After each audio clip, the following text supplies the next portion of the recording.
संपदा मुंडे यांच्या बाबतीमध्ये जे घडलेलं आहे ते अतिशय दुर्दैवी आणि क्रूर पद्धतीचं त्या ठिकाणी घडलेलं आहे. तिने जे सुसाईड केलेलं आहे ते एका दिवसामध्ये केलेलं नाही.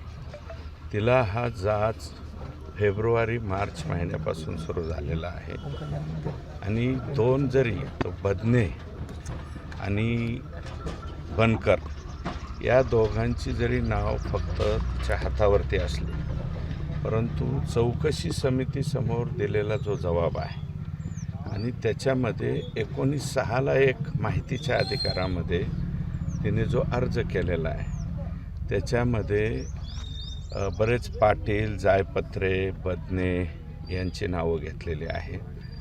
महाडिक म्हणून कोण तिथे DYSP आहे त्यांनासुद्धा अर्ज टाकलेला आहे. आता isakal.com आहे देशातील नंबर 1 ची मराठी न्यूज वेबसाईट.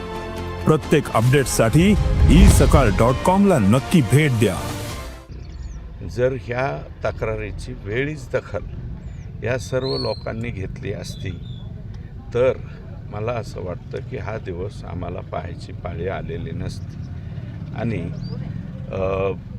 हॉस्पिटलमध्ये अनफिट असताना फिट द्या अशा पद्धतीचा दबाव पोलिसांकडनं त्यांच्यावरती करण्यात आलेला होता आणि पोलीसच या माझ्या जर काही बरं वाईट झालं तर त्याला जबाबदार राहतील अशा पद्धतीचं स्टेटमेंट त्यांनी चौकशीमध्ये दिलेलं आहे. ऑन ड्युटी डॉक्टर म्हणून माननीय मुख्यमंत्र्यांनी त्यांना, मला वाटतं ते जे बदने वगैरे आहेत त्यांना निलंबित केलं आहे. आता अटक बी झाल्याचं कळालं आहे. सरेंडर रात्री मला वाटतं पहाटे 5 वाजता मी ती न्यूज पाहिली आणि 5 तासापूर्वी म्हणजे रात्री 12च्या नंतर वगैरे तो सरेंडर झालेला आहे.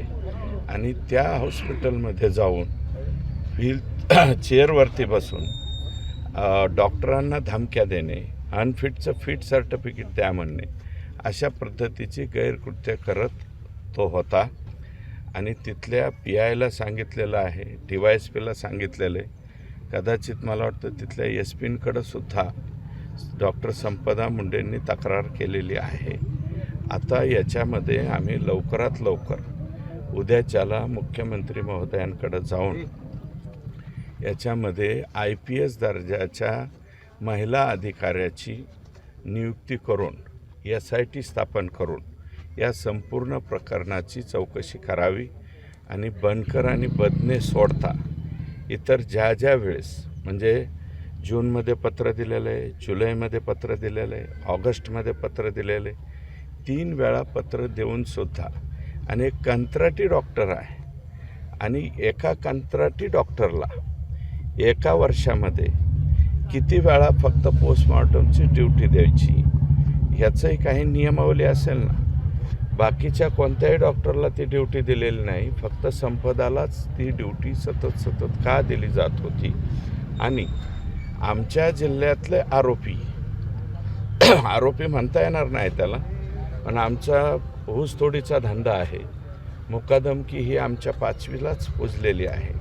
आमच्या इकडचा एखादा मुकादम आला आणि त्याचा 200 BP असताना 210 मेन्शन केलेलं आहे, 110 BP असताना त्याला फिट कसं द्यायचं म्हणून आमच्या त्या लेखीने दिलेलं नाही, म्हणून सुद्धा प्रेशराईज केलेलं आहे.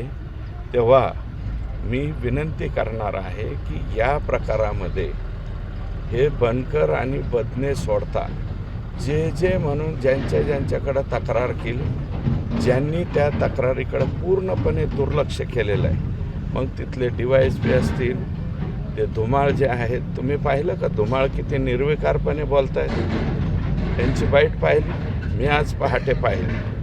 ते जसं काय मी त्या गावाचाच नाही अशा पद्धतीने बोलतो. तुम्ही मेडिकल ऑफिसर आहात, तुमच्या मेडिकल ऑफिसरच्या अंडर असलेली मुलगी ती डॉक्टर आहे आणि डॉक्टरचा मृत्यू झालेला आहे. आणि याच्यात सगळ्यात गंभीर बाब ही आहे की आमच्या इथून मुंडे कुटुंबियापैकी त्या मुलीचा चुलत भाऊसुद्धा डॉक्टर आहे चुलते शिक्षक आहेत त्यांच्याकडं राहिल्यामुळं ही मुलगी डॉक्टर झालेली आहे. जर इथे असती कवडगावला तर ती कदाचित 4वी-5वीच्या पुढं सुद्धा गेली नसती. आणि चुलत भाऊ कुटुंबियांना फक्त पोलीस विचारत आहेत की तुम्ही कुठपर्यंत आले, काय झाले.